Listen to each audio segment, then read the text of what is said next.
এদেশের ইসলামপন্থী রাজনৈতিক নেতৃবৃন্দ এবং রাজনৈতিক কর্মীরা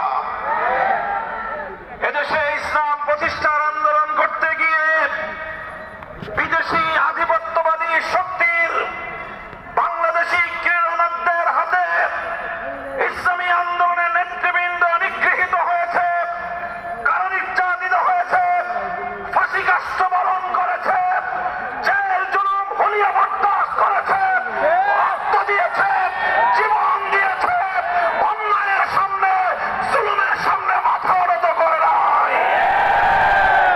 তাই আজ যখন জুলাই বিপ্লবের মধ্য দিয়ে ফ্যাসিবাদী শক্তি বিতাড়িত হয়েছে, বাংলাদেশ বিরোধী বিদেশি আধিপত্যবাদী শক্তি তারা আবার বাংলাদেশে নতুন আরেক শক্তির ঘাড়ে সওয়ার হওয়ার প্রচেষ্টা চালাচ্ছে।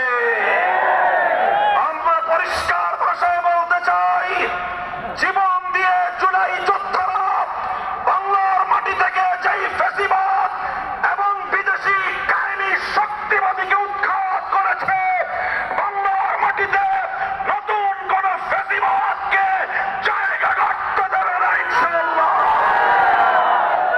তাই আমার প্রাণ প্রিয় দেশবাসী, আমাদেরকে মনে রাখতে হবে, সমাগত 2026 সালের ফেব্রুয়ারির যে নির্বাচন, এটি শুধু প্রতীকের নির্বাচন নয়, এটি জুলাই সনদ বাস্তবায়নের লক্ষ্যে ঐতিহাসিক গণভোটেরও নির্বাচন। তাই 8 দলের নেতা কর্মী আপনারা প্রতি ঘরে ঘরে, প্রতি জনে জনে নিজেদের দলীয় প্রতীকের প্রচারণার পাশাপাশি জনগণকে হা বাক্সে হা ব্যালটে ভোট দেওয়ার জন্য উদ্বুদ্ধ করবেন।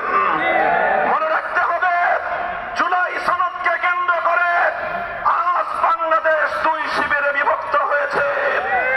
একটি পক্ষ যে কোনো বাহানায় জুলাই সনদকে এবং বাংলাদেশের রাষ্ট্রীয় সংস্কার কার্যক্রমকে ব্যাহত করতে চায়। তারা চিন্তা করে, বিগত সময়ে বছরের পর বছর একদল শাসন করেছে, আগামীতেও বছরের পর বছর অন্য কেউ একদলীয় শাসন ব্যবস্থা কায়েম করার মধ্য দিয়ে